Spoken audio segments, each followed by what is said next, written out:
I'm putting my wallet, my phone, my watch, and I will go to the market. I will show you how safe Dubai is. Follow me.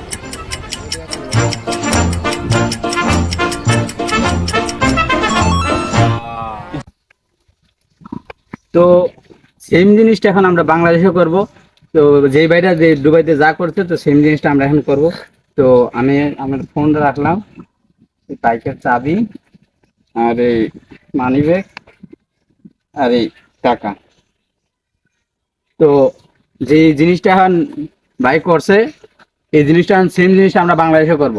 তো বাইরে যেটা করছে এটা দেখবো আমরা যে বাংলাদেশটা কতটুকু সেফটি, বাংলাদেশের জিনিস আমাদের কতটুকু সেফটি দেয়। তো এখন আমি মার্কেটে যাব। সো মার্কেটে যাওয়ার আগে আবার আমাদের জিনিসগুলো ঠিক আছে কিনা দেখে যাই।